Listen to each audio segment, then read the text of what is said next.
Opinions and stories around the game we love, told by your favorite storytellers. Stay up to date with all things cricket. Subscribe to Cricbuzz's YouTube channel and press that bell icon now. Sri Lanka haven't had the best of cricket years since 2019 World Cup. In fact, since 2021, Sri Lanka are the joint second in terms of matches lost across all formats. It's a transition phase that they're going through.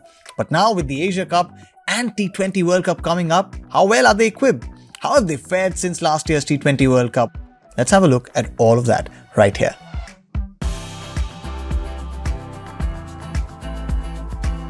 Since last year's T20 World Cup, Sri Lanka have played 3 T20I series versus Australia, India and Australia again, losing all 3 of them. Earlier this year, Sri Lanka toured Australia for 5 T20Is, losing the series 4-1. Literally 4 days after the 5th T20I, Sri Lanka took on India in a 3-match T20I series starting in Lucknow. This also turned out to be a one-sided affair as Sri Lanka suffered a 3-0 whitewash. Next up, Australia toured Sri Lanka in June for 3 T20Is, again apart from a few phases of play in the second T20I and then in the third where Shanaka played a blinder of a knock to take Sri Lanka past the finish line, the hosts lost the series 2-1 as well.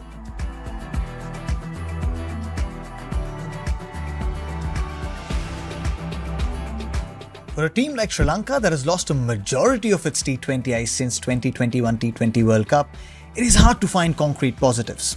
But among the losses, the standout positive has been their bowling, especially spinners. Since the 2021 T20 World Cup, out of the 48 wickets that Sri Lankan bowlers have taken in T20Is, 20 have fallen to spinners with the like of Wanindu Hasaranga and Mahesh Theekshana leading the charts.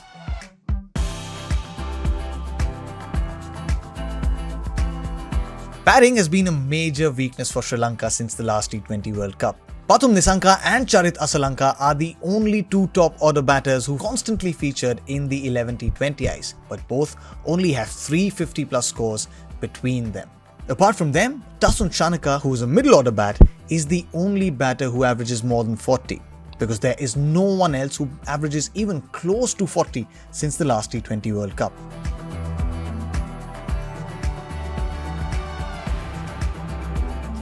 Wanindu Hasaranga is a name Sri Lanka will rely very heavily on. Since 2021, he's topped the wicket-taking charts for Sri Lanka in T20Is with 46 wickets. And his ability doesn't stop just with his bowling. He's a proper middle-lower order batter as well. In the recently concluded IPL, he was the league's second highest wicket taker, only behind Yuzvendra Chahal with 26 wickets. Having taken over Sri Lanka's white ball captaincy, Shanaka has upped his game to another level. Especially in T20Is, he bats in the middle order and has played some important quick cameos. Especially his 54 not out of 25 in the third T20I against Australia, where he single-handedly powered Sri Lanka to score almost 60 runs in the final 3 overs.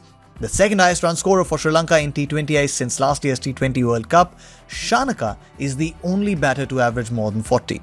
Although he doesn't bowl in all the games, he's very handy with his medium pace, deceiving the batters with his set of variations. An honorary mention also has to be given to Mahesh Theekshana, who's come a very long way since the last T20 World Cup. 12 wickets for CSK in IPL 2022, but more than his wickets, it is the low economy that makes Theekshana stand out. Sri Lanka will once again play the qualifiers for the T20 World Cup later this year, which means the Asia Cup is a great opportunity for Sri Lanka to iron out the wrinkles and be prepared for those qualifiers.